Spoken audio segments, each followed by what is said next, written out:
What is going on, everybody? Welcome back to Godzilla, a channel where I review Godzilla figures from brand names such as Monsterarts, X Plus, and Art Spirits. Now, of course, along with all these reviews, you're gonna get a fantastic dose of my mediocre, fantastic humor. Now, keep in mind, this is all my own personal take on the figures, the good, the bad, no BS. Welcome to World of Godzilla.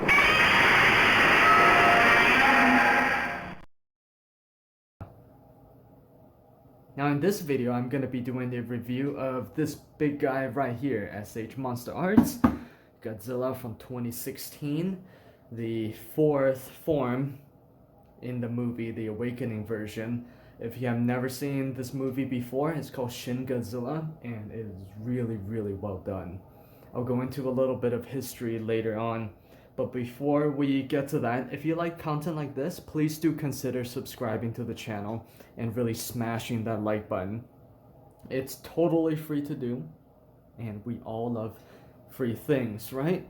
And last time I promised that if we got to 5 subscribers, which we did, right? We're on a rocket ship about to take off, I think. So yeah, we actually did get to more than 5 subscribers, and as promised in the last video, here is one of the dwarf frogs that I have. Her name's Alpha. She is very fat and absolutely adorable. Here she is.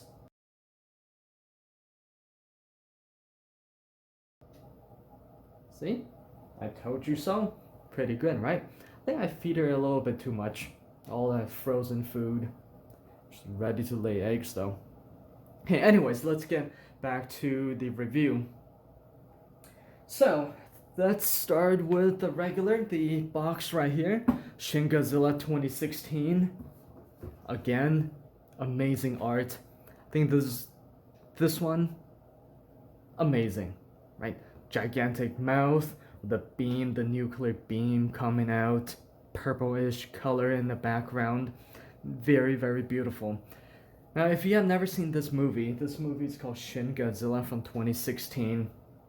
And tiny little bit of history was that after 1995, after the death of Godzilla, the movies made up to 2004, they were not so great. Right? They completely bombed in box office. So Toho, the company, they decided, all right, maybe the people are a little bit tired of Godzilla, one movie every year or every 2 years. So they decided to do a 10-year hiatus, just go on a break for 10 years, let the people starve a little bit, and then see what happens, right? And then 10 years later, 2014, the Americans made the new Godzilla movie. Looked very different than the Japanese Godzilla, right? And then Japan decided, all right, well, we can't have Americans win everything. So in 2016, they came up with their new Godzilla, and that was this one, Shin Godzilla, and it means new Godzilla. And it was very, very different than all the other Godzillas before. So this figure is the 4th form. In the movie, it went through many different forms, eventually landing on this one, the adult form, the final form. And that is really, really cool. I'll show you. So this is the front of the box. On the back, you see a whole bunch of the pictures. So this is really movie accurate. I'll move it a little bit closer. There you go. In this box, it comes with many different parts. I'll show you the tails, the beams, the nuclear fire effect. I'm speechless. It's a wonderful box. Okay, anyways, on the side, you have the title, Godzilla 2016, the Awakening version. Then you have a nice figure of Godzilla on the side. On the bottom, the regular warning. Don't give it to little kids. They could choke. It's a choking hazard. Collectors only. Alright, so here's the big guy. Take that off. So this is Shin Godzilla. You notice that the body, the scope, it's exactly the same as the frozen version from the last video, right? There are no changes except to the tip of the tail and the paint application. The rest, the tail, the body, legs, arms, fins, the head, it's all exactly the same. But because of the different paint application and all these different things you can put onto Godzilla, it makes this one really, really special. Right? Let's look at the articulation first. Gigantic tail, very, very long, movie accurate, multiple joints allowing you to move the tail really in multiple directions. And left, right, up, down. You can pose it in a lot of different positions. The legs are not stiff at all. You move it back and forth very easily. Same thing with the knee joint. You can move it back and forth, but not side to side, so you can't really twist it. Except for the ankles, you can twist it a little bit. Right, skinny little arms, like I said before. Godzilla's been hitting the gyms only for the legs, not for the arms. This one, tiny little arms. So this is just a fair warning. If you get this figure, be aware that the arms are really, really skinny. Right? You don't want to break the arms off accidentally. The articulation in the body, just like the frozen version, is amazing. Right? So we'll do what we did before. Right? So we have the head. Right now, the mouth is closed, well, closed-ish. You can tilt the head down slightly at the upper neck. Then there's a second neck here where you can really tilt it down. Now Godzilla is kind of looking downwards. You have two body parts. You have the upper torso. Right, that one can really move. Right, look at that. Now Godzilla is really looking down. And then you have the second torso, the belly part, where you can move it down just a little bit further. Okay, so that overall articulation of the body, it's amazing. You can twist the neck around like this too. It is a little bit squeaky. All right, so the fins. The fins are pretty cool in this one, in that you see that it is purple, but it's actually translucent purple. So if you hold this up to the light, some of the light will pass through, and then they applied a little bit of a purple paint on the bottom. Right? But this is translucent purple fins, which is different than the frozen Godzilla, frozen Shin Godzilla. So that was a really, really cool addition to this particular figure. The articulation of the head. Let's look at this head right here. All right, so it comes with multiple parts. You can actually swap out the upper jaw right here. They're nearly identical except for the eyes. So this part that's not attached, it's just a single white dot. Okay. This part that's attached, you can actually see the pupil. Right? So that's really the only difference for these two head parts. And then you can also swap out the bottom of the jaw, so the lower jaw. You have one that opens really, really wide where the jaw splits in half, right? Allowing, I guess, more nuclear breath to come out. And then you have just the regular jaw that's right now not attached. Now, it depends on how you want to pose this guy. You see, like this, that looks fine, because then you can attach the nuclear beam right here. Right? That looks cool. But if you were to close, let's say push the upper jaw down and then the lower jaw up, right? Now that looks kind of weird because it doesn't close entirely. So if you want the mouth to be fully closed, you do have to swap out the lower jaw. Right? So it's just a little hole. It's a ball joint. Just pull it out, stick it back in. Nice and easy. No practice needed. All right. So, like I said before, this figure comes with a lot of attachments, right? So here's a lower jaw, another upper jaw. You can swap out the tail tip. Right? So right now, this part is mostly purple. It's translucent purple. You can swap it out for this one, which is a little bit more orange, right? So you see the two, purple orange, right? So it's just a ball joint, and you just stick the tail on. You gotta apply a little bit of pressure, and there it is, right? However, you see right here, this orange one,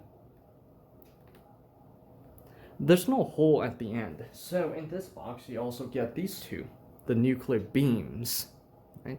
So let's take out this tail again.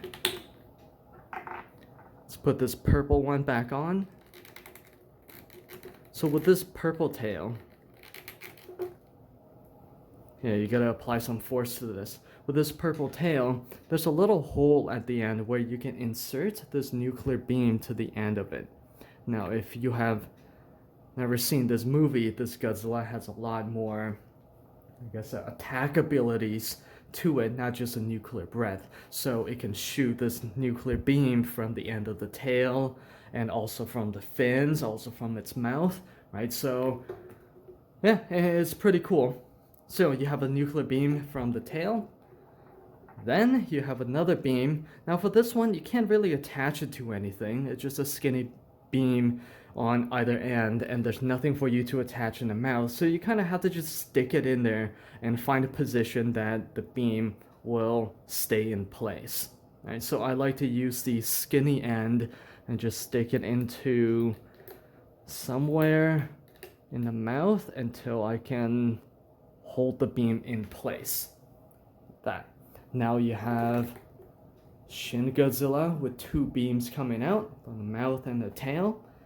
Looks not too bad, right? But then here's the highlight for this figure. Check this out. Take that beam out. Put all this on the side.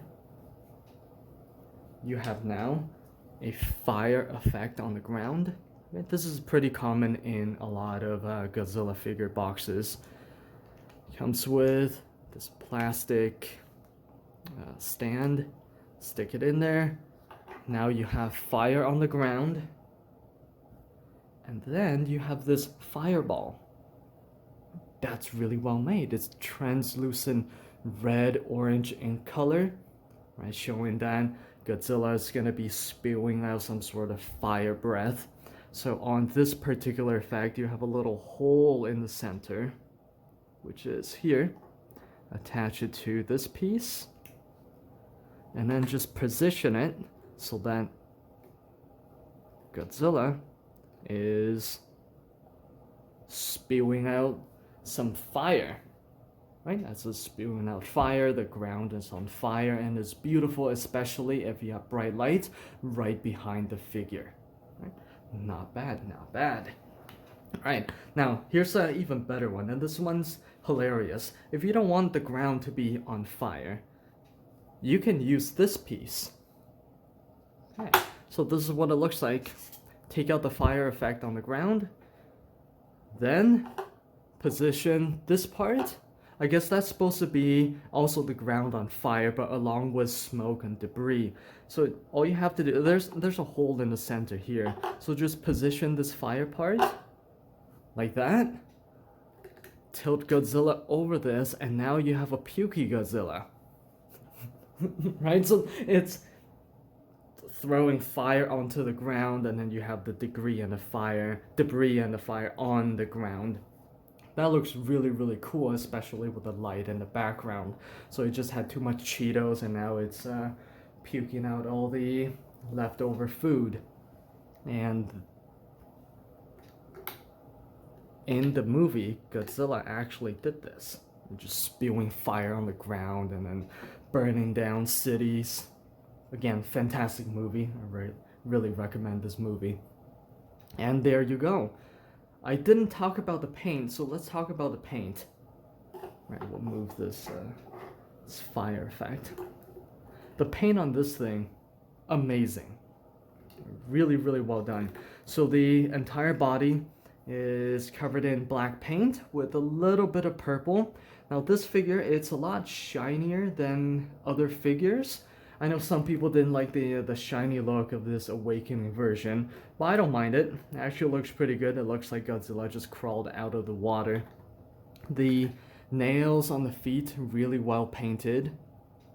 right? You can even see the little bone protrusions on the side, so that's really good. The teeth are pretty good too, right? Individually painted, not a whole lot of smudges. But the eyes on this one, you can actually see the pupil. See right there, the little black dot? That was really well done. And the nails on the hands, decent, but nothing to scream about. Overall, I thought this figure was really, really well done, especially with all these effects that it comes with. So you have this tail part, nuclear breath coming out of the tail, and then you have this really cool looking fire puke thing. Just one of my favorite figures of the entire line so far. I think Ultima, that's coming out in December this year, is probably gonna rival this figure, but we'll see when December comes. And there it is. That is SH Monsterarts Godzilla 2016, the Fourth Awakening version. In my opinion, I think this one is a little bit better than the Frozen version, simply because of the paint application, the use of translucent plastic on the figure, and all these fire and nuclear parts that come with the figure. So I really love this one, and I highly recommend any collectors to pick up this one. If you can, the prices are really going up. It's been out for a number of years now. So I think if you can get this thing under 200, 250 Canadian, I think that's a fantastic price, unless they release this particular figure again. Anyways, that is my review of this Godzilla figure. I hope you all enjoyed it and found it to be informative. If you like this video, once again, do consider subscribing to the channel. And even if you don't subscribe, just smash that like button. That's all I ask for, just a little click on the like button. I really appreciate it. Thank you very much. And I will see you all in the next video. Have a good one, everybody.